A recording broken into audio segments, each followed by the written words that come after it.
Let me ask you a blunt question. How many times have you bent over backwards trying to be nice to someone who just kept pulling away? You stayed calm. You gave space. You forgave the cold texts. You excused the mixed signals. And in return, they got more distant, not closer. If you're stuck in this emotional tug of war with someone who shuts down, disappears, or gets defensive every time things get real, this message is for you. Because today I'm telling you something radical that just might set you free. Never be nice to an avoidant again. I know it sounds harsh, but listen, this isn't about being mean. This is about reclaiming your power. We've been conditioned to believe that kindness will melt their walls, that patience will earn their trust. But here's the truth.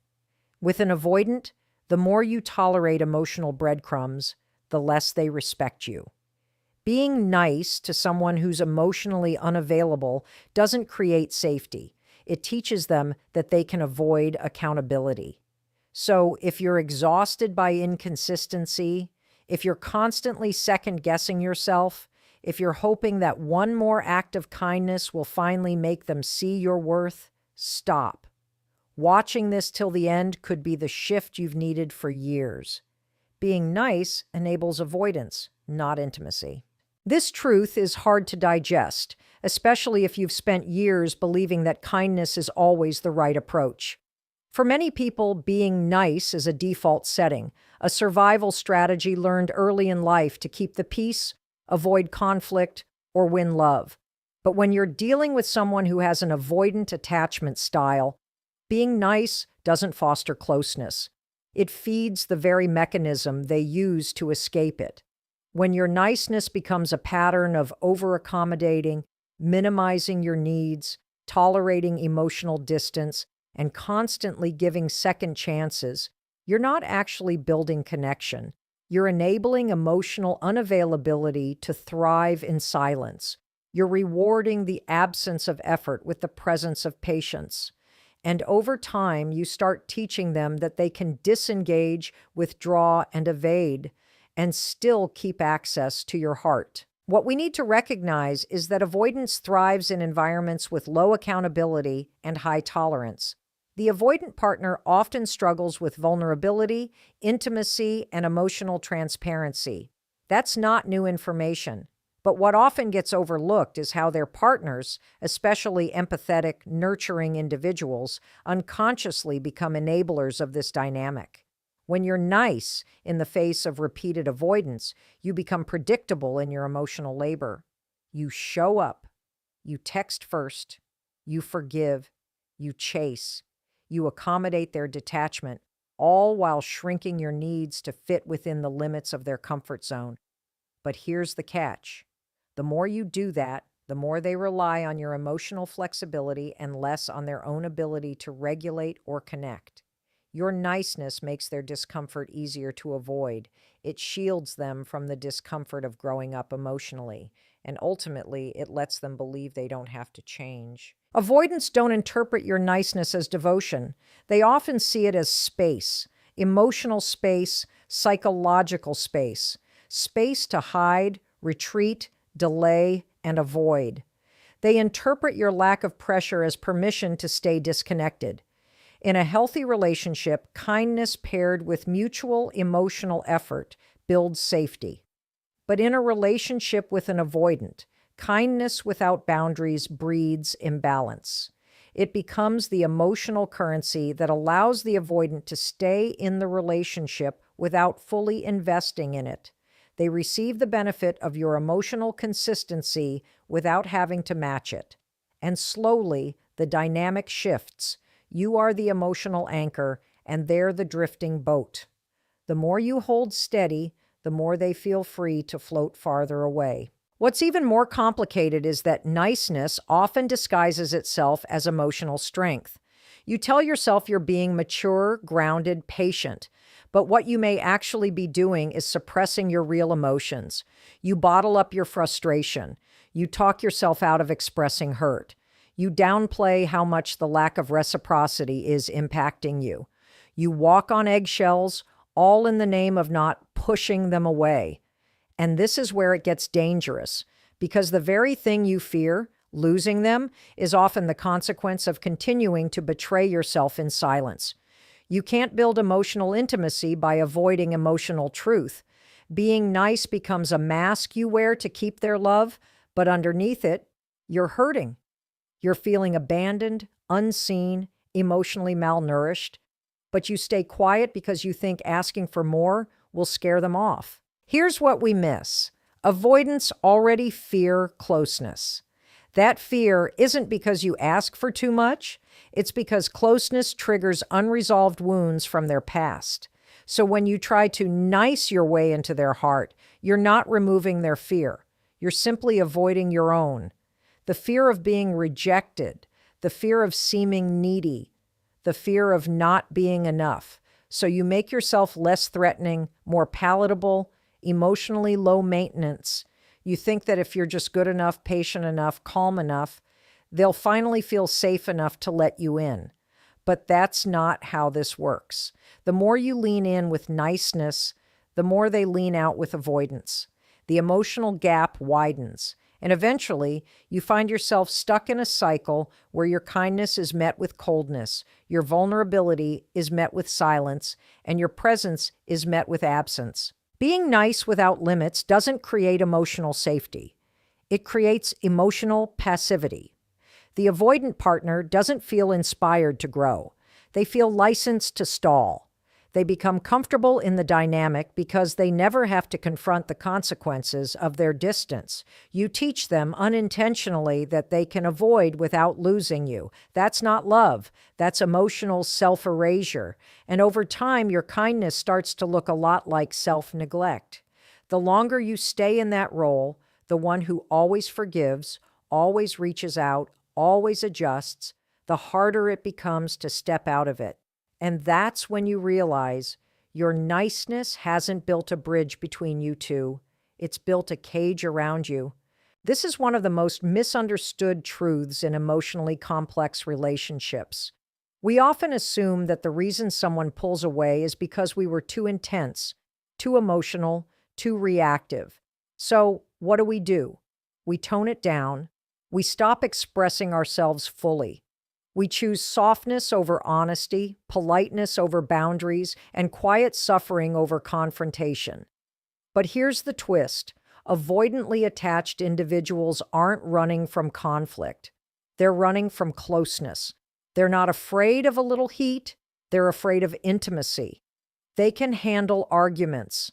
They've likely been raised in homes where emotional shutdown, detachment, or even high tension was the norm. What they can't handle, and what terrifies them deep down, is emotional exposure, open-hearted connection, the raw, unfiltered vulnerability of being truly seen. You could raise your voice, push back, call them out, and they might even stay more present in that moment than they would if you simply said, "I love you and I want to feel more connected to you."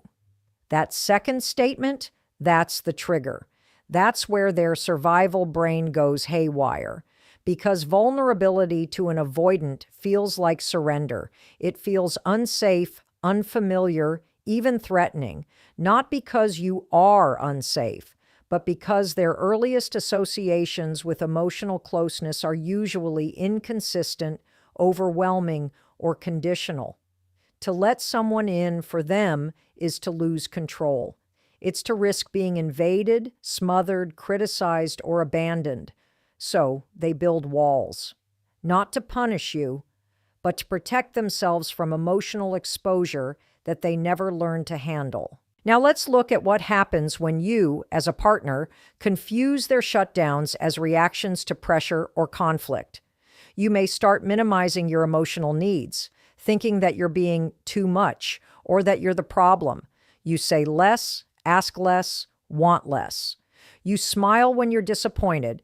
You say, "I'm fine," when you're breaking inside, and you call it compassion or understanding or patience. But really it's fear. You're afraid that your honest emotional expression will drive them away. But here's what's really happening. The less vulnerable you are, the more disconnected they become, because the entire relationship begins to orbit around their comfort, their limits, their fear of closeness, and your emotional world starts to disappear in the background. Ironically, many avoidant individuals can handle tension better than they can handle tenderness. You could criticize them, complain about their behavior, even argue, and they may still feel more in control than if you sat down and quietly said, "I miss feeling close to you." That moment of emotional honesty pierces the protective armor they've built. It creates pressure, not the pressure to be perfect, but the pressure to connect. And for someone who's spent their life avoiding intimacy in order to feel safe, that pressure can feel like drowning. So they do what they've always done. They pull away. They deflect. They become cold. They change the subject, or they leave. Avoidants aren't reacting to your intensity.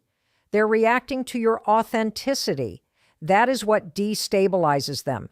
It's not the volume of your voice, but the depth of your presence. It's not your anger, but your availability. Vulnerability demands that they show up emotionally. It asks for emotional reciprocity, for openness, for mutual exposure. And that is the very thing their attachment style was developed to avoid. So when you soften your truth to keep the peace, you're not making the relationship safer. You're just postponing the emotional reckoning that will eventually surface anyway. You see, avoidants were often conditioned to believe that emotional closeness came with a cost. Maybe they had caregivers who were intrusive, unpredictable, or emotionally neglectful. So they learned that independence equals safety and connection equals risk. The more vulnerable the moment, the more their nervous system sees it as a threat. And that threat doesn't come from logic. It comes from trauma, from memory, from buried emotional templates that scream, "Don't let anyone get too close." So they retreat. They rationalize. They might even accuse you of being needy or dramatic. Not because it's true, but because their inner world is sounding an alarm. The threat isn't your words, it's your emotional presence. When you begin to understand this, the entire dynamic changes. You stop blaming yourself for wanting closeness.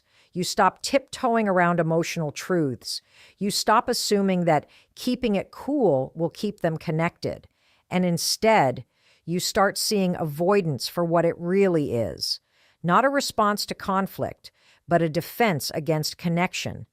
And you realize that vulnerability isn't the problem in the relationship. It's the test, the mirror, the doorway they've been avoiding, and the one you've been guarding alone. At first glance, being nice feels like a virtue. It's something we're taught to value from childhood. Be polite, be agreeable, don't make waves. And in relationships, especially romantic ones, we often bring that same energy. We're kind, accommodating, and understanding, even when the other person isn't showing up with the same emotional presence. We tell ourselves we're just being good partners, that we're creating a safe space, that love requires compromise. But when that niceness is not met with reciprocity, when it isn't mutual, it slowly stops being a strength and quietly becomes a form of self-betrayal. You start trading authenticity for approval. You start silencing your needs for the sake of keeping someone else comfortable. And you call it love, when really it's a quiet form of disappearing. In relationships with emotionally avoidant individuals, this pattern is especially dangerous. Avoidants are naturally inclined to detach when things get emotionally intense or vulnerable. They pull away, withhold, go silent, or minimize connection. And if you're someone who responds to emotional distance with more kindness, more softness, more empathy, you may think you're stabilizing the relationship. But what you're actually doing is walking further and further away from yourself. You're stepping over your own boundaries, not once, not twice, but constantly. You feel the pain, the loneliness, the disappointment, but instead of voicing it, you numb it. You tell yourself they're just stressed, or not ready, or scared. And you swallow your truth, hoping that by being the nicer one, they'll eventually feel safe enough to come closer. But they don't, because your niceness doesn't teach them how to love you. It teaches them that you will love them no matter what. When you're consistently the one who gives more, tolerates more, forgives more, you begin to feel the cost of that imbalance in your nervous system. You start feeling anxious, unsettled, confused. You don't feel grounded in the relationship because you're constantly tiptoeing around the emotional void. You're doing the work of two people. You're managing their discomfort while suppressing your own. You're regulating your emotions so they don't feel overwhelmed by them. You're writing the texts, keeping the conversations alive, planning the time together, and excusing their inconsistency, all while calling yourself understanding. But that understanding becomes a disguise for depletion. It becomes a cover for your growing frustration, your unmet needs, your deepening loneliness. And here's the raw truth. If your niceness only benefits them, if it protects them from discomfort while costing you your dignity, your needs, and your peace, then it's not kindness anymore. It's codependency. It's self-abandonment dressed in emotional maturity. You're not being generous. You're negotiating your worth. And that negotiation happens in the small moments, when you say you're okay when you're not, when you forgive before you've healed, when you accept silence instead of demanding clarity, when you shrink your desires so you won't come off as needy. These little sacrifices accumulate, and before you realize it, you're a ghost in your own relationship, present but not fully alive, there but not fully seen. The hardest part is that it feels noble. You believe you're the strong one for staying calm, for being patient, for carrying the emotional weight. But real strength isn't found in enduring emotional starvation. It's found in honoring your emotional truth even when it scares the hell out of you. It's found in saying, "This doesn't feel good to me anymore," and meaning it. It's found in walking away from dynamics that require you to abandon your own voice just to keep the connection alive. Because connection that costs you your self-respect isn't love. It's emotional servitude. And no amount of niceness will transform that into something healthy. There's a huge difference between being kind and being compliant. Kindness comes from a place of wholeness. It's a gift you offer when the relationship is mutual, when there's emotional reciprocity, when both people are invested in each other's well-being. But compliance, that's what happens when your sense of worth becomes entangled with someone else's approval. When you start believing that your value lies in how easy you are to love, how little you ask for, how much you can tolerate. And that belief is the slow poison. It convinces you to stay longer than you should, to settle for less than you deserve, and to continue calling it love when it's anything but. When niceness becomes a pattern in a one-sided relationship, it morphs into a survival strategy. It's not about love anymore. It's about staying connected at any cost. But what's the cost? Your voice, your truth, your emotional well-being, your identity. You become so focused on being good for them that you forget how to be good to you. And the moment that happens, you're no longer in a relationship with them. You're in a relationship with their potential, their comfort, their convenience, and you're the one doing all the work to keep it intact. We grow up believing that if we're nice enough, patient enough, flexible enough, people will respect us. We're taught that if we just keep being understanding, compassionate, and forgiving, eventually others will value our presence and treat us with care. But the truth is far less comforting and far more liberating. People don't respect you because you're nice. They respect you because you have boundaries. Clear, unapologetic, self-honoring boundaries that communicate, this is what I allow and this is what I don't. Without them, your kindness is easily mistaken for weakness, your patience for permission, your empathy for emptiness. Boundaries aren't walls to keep people out. They're doors that show others how to walk into your life with dignity. And without them, especially in relationships with avoidant or emotionally unavailable individuals, your niceness becomes the very thing that allows mistreatment to continue. Avoidant people, by their nature, resist closeness. They need space, control, and emotional distance to feel safe. When you're nice in the absence of boundaries, you unknowingly reinforce their avoidance. You send a silent message. You can disconnect, dismiss, disappear, and I'll still be here, calm, kind, waiting. It sounds noble, but it's actually the fast track to emotional burnout. Why? Because relationships require mutuality to survive, and mutuality is only possible when both people know where the lines are. Boundaries make those lines visible. They make your emotional needs non-negotiable. And when someone knows you're willing to walk away rather than tolerate disrespect, they have a choice to make: show up or leave. That moment of choice is where respect is born, not from your silence, but from your standards. It's easy to confuse setting boundaries with being cold, mean, or harsh, especially if you've been conditioned to equate love with self-sacrifice. But boundaries aren't about punishment. They're about protection. They protect your energy, your time, your emotional safety. They tell the world, I love myself enough not to settle for less than I deserve. And the people who are meant for you, the people capable of healthy love, will not be threatened by that. They'll be drawn to it because healthy people respect limits. They don't need endless forgiveness or over-explaining to understand what's okay and what's not. They see your boundary as a sign of self-respect. And if they truly value you, they'll rise to meet it. But here's where it gets tricky. With avoidant partners, boundaries often trigger their defenses.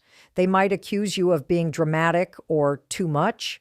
They might pull away even more when you finally say, I need more consistency, or I'm not okay with this dynamic anymore. That's where most people retreat. They fear losing the relationship. So instead of holding the line, they soften. They become nicer. They make excuses for the avoidance behavior. They hope that being less confrontational will make things smoother. But smoother doesn't mean safer. And peace that comes at the cost of your truth isn't peace at all. It's suppression. Boundaries are not the thing that pushes people away. They are the filter that reveals who is willing to meet you at the level you deserve. One of the greatest acts of self-love is refusing to overfunction in a relationship where the other person underfunctions. And that begins with boundaries. You stop making up for their lack of effort. You stop accepting breadcrumbs and calling it a meal. You stop managing their emotional state and start tending to your own. That doesn't mean you're unkind. It means you're finally in alignment. You can still be loving, compassionate, and open-hearted with standards. You can say, I care about you, but I won't stay in a dynamic that hurts me. That sentence, that energy, that boundary, it teaches people exactly how to treat you. Boundaries force clarity, and clarity is what avoidant dynamics often avoid. Ambiguity keeps the door open for inconsistency. But boundaries slam that door shut. They make things real. They say, if you want to be here, you have to show up emotionally, consistently, honestly. And if someone isn't ready to do that, then yes, they might walk away, but let them. Because the person who leaves when you finally honor your worth was never truly present to begin with. And the longer you keep being nice in the hopes that they'll wake up and change, the more you postpone your own healing.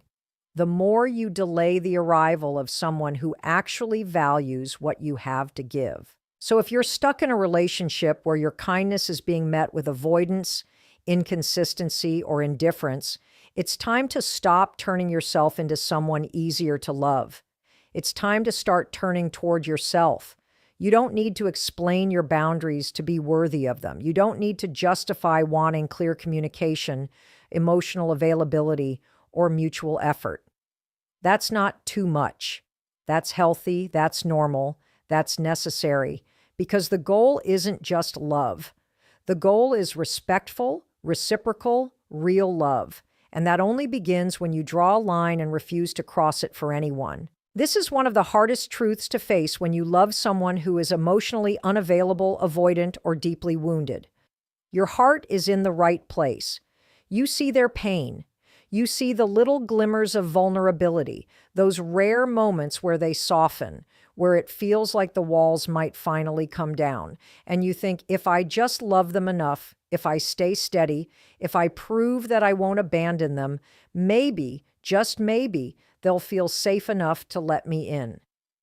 But that's not how healing works. Healing doesn't happen because someone else sacrifices themselves. Healing doesn't grow from the soil of self-abandonment, and it especially doesn't take root when one person is constantly shrinking to protect the comfort of another. People heal when they choose to face their own patterns, their own fears, their own past.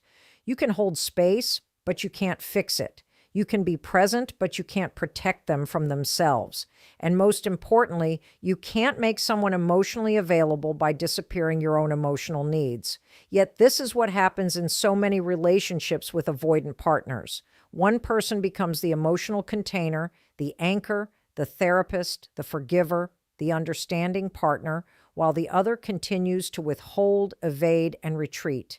The imbalance becomes the norm, and your identity slowly erodes under the weight of being enough to heal someone who hasn't even chosen to confront their own wounds. The tragedy of shrinking for love is that it doesn't produce the outcome you're hoping for. You think your sacrifices will create security.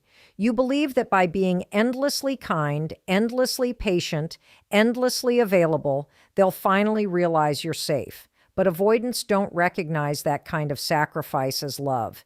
They see it as space. Space to avoid, space to disengage, space to stay emotionally underdeveloped. Your shrinking actually makes it easier for them to stay in the cycle. It shields them from consequences. It protects them from discomfort. It tells them, you don't have to change. I'll bend so you don't have to stretch. And so they don't. They stay the same. And you continue to bleed in silence, hoping that your love will one day be enough to pull them out of the very wounds they refuse to name. When you shrink to love someone, you send a message that your feelings are negotiable, that your needs are second place, that your emotional safety is a fair trade for the hope of their healing. And while that may feel noble, it's actually deeply damaging, not just to you, but to the relationship itself. Real love requires two whole people who can see each other clearly, show up honestly, and stay emotionally present, even when things get uncomfortable. But when one person is constantly minimizing themselves, the relationship becomes distorted. It becomes a performance, a one-sided fantasy, where only one partner's inner world gets to be prioritized.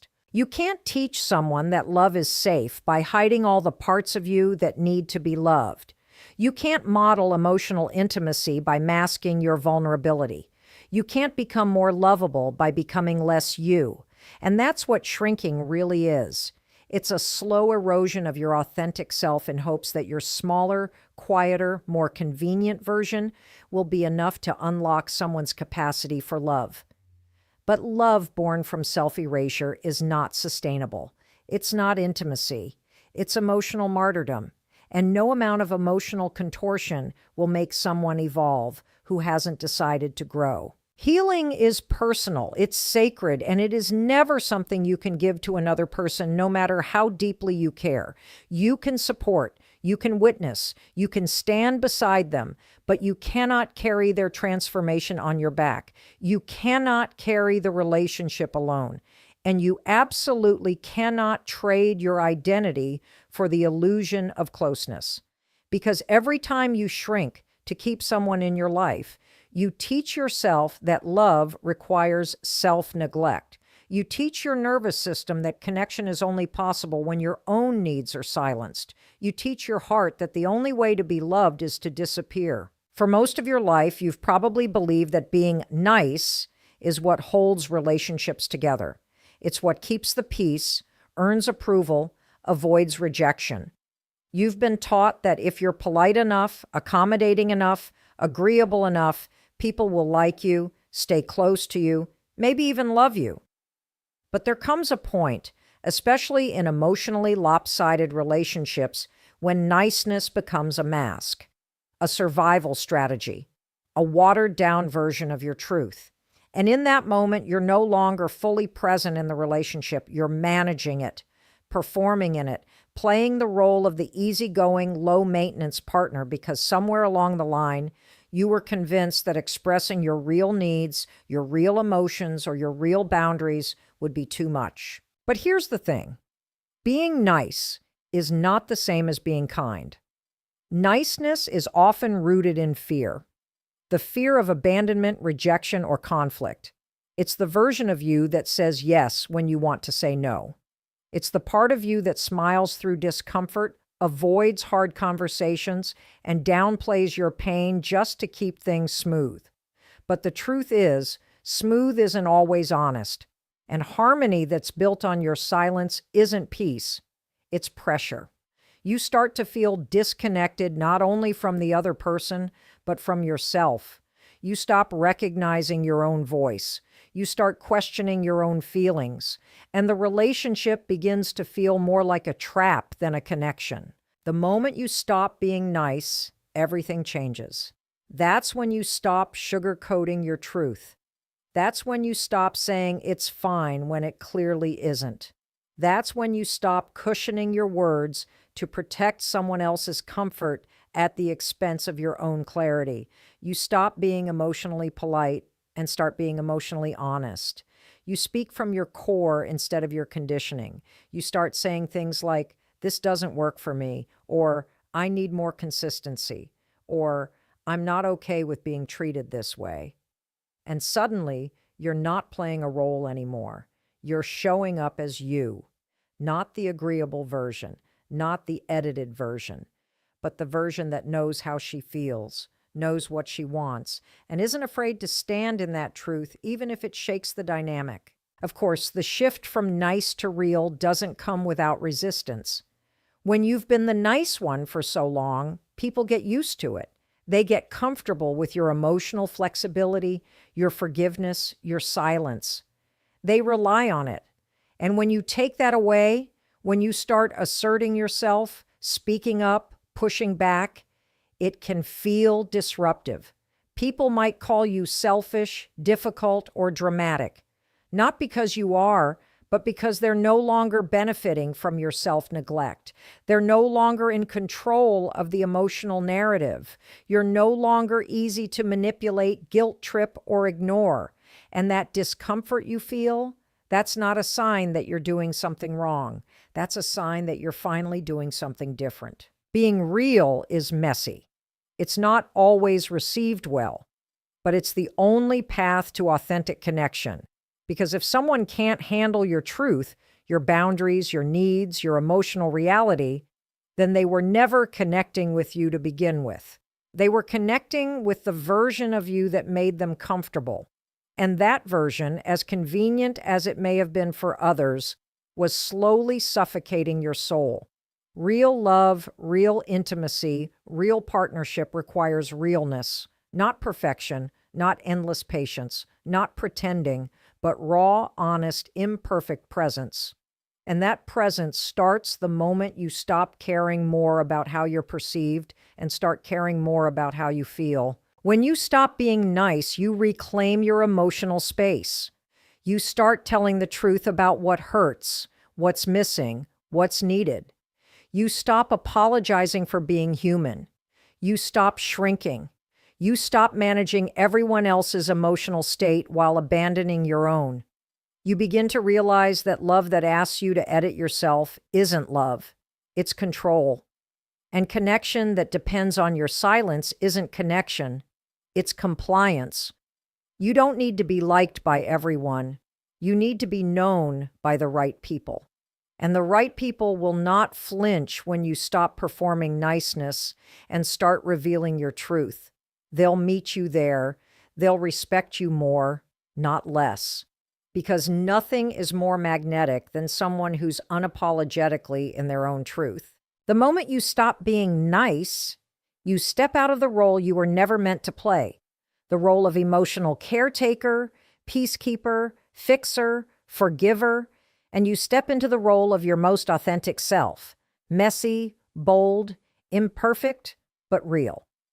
You stop asking for permission to take up space. You stop waiting for someone to give you the green light to be honest. You realize that emotional safety doesn't come from being pleasing. It comes from being present, fully, fearlessly, and without compromise. Because at the end of the day, being real won't cost you the right people. It will only reveal who was never really with you in the first place. Stop using kindness like a key to unlock someone who's emotionally locked from the inside. If they're not ready to meet you halfway, no amount of softness will bring them closer. So no, don't be nice to an avoidant again. Be honest, be clear, be gone when you're not met. Because the real power move, it's not proving you're good enough for them. It's realizing you're too good to beg for the bare minimum. That's not mean. That's self-respect.